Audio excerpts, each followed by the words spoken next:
তো সাকিবের আসলে তুলনা হয় না। সাকিব আমাদের চলচ্চিত্রের বরপুত্র আমরা বলতে পারি। দুঃসময় সাকিব একাই কিন্তু টেনে নিয়ে গেছে চলচ্চিত্রকে। এখন আমারও ভুল হচ্ছিল, আবার অনেক সময় টাইমিংয়ে হচ্ছিল না। পরবর্তীতে দেখা গেল যে ওই ডায়লগটার ইংরেজি শব্দটাই ভুল ছিল। আমি আসলে চলচ্চিত্রে যত ছবি কাজ করেছি, মান্না এবং সাকিবে তার সাথে দুজনের সাথে আমার সবচেয়ে বেশি কাজ হয়েছে, অন্যদের সাথে খুব একটা কাজ হয় নাই।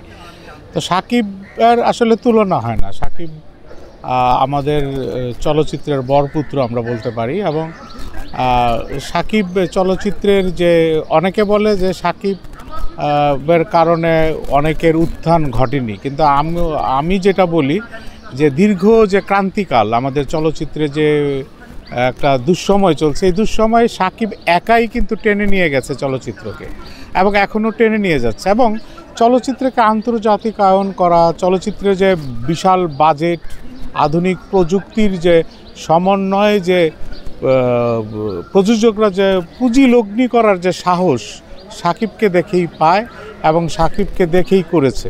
সাকিবের সবচেয়ে বড় জিনিস হলো যে সহশিল্পীকে সহযোগিতা করা এবং সহশিল্পীর সাথে একটা টিম ওয়ার্ক যেভাবে কাজটিকে আদায় করে নিতে হয়, সেই গুণটি তার আছে। এই যে বড় শিল্পী, সুপারস্টার, একবার দুইবার শর্টকাট কাটলে ডাইরেক্টর যে বিরক্ত হয়, এটি তার ভিতরে দেখি। আমার একটা মনে আছে, সোহানুর রহমান সোহানের একটি ছবিতে 26টা টেক আমি আর দিয়েছিলাম। এখন আমারও ভুল হচ্ছিল, আবার অনেক সময় টাইমিংয়ে হচ্ছিল না। পরবর্তীতে দেখা গেল যে ওই ডায়লগটার ইংরেজি শব্দটাই ভুল ছিল এবং আমি শুদ্ধ শব্দটাই বলছিলাম, ওইটাই নানা কারণে কেটে দেওয়া হচ্ছিল।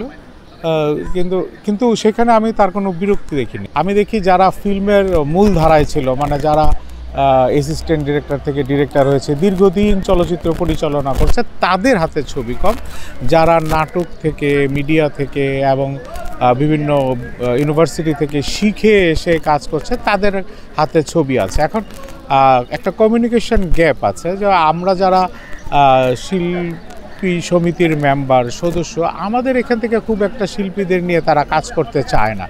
তাদের একটি ভুল ধারণা দেওয়া হয়েছে আমাদের সম্বন্ধে, একটা ভুল কনসেপ্ট দেওয়া হয়েছে। কিন্তু আমরাই কিন্তু যে সুপারহিট যে ছবিগুলি সুপারহিট হয়েছে বা এখনও যেগুলি ব্যবসা সফল ছবি, সেগুলি কিন্তু আমাদের এই শিল্পী সমিতির বা চলচ্চিত্র অঙ্গনের শিল্পীরা অভিনয় করে।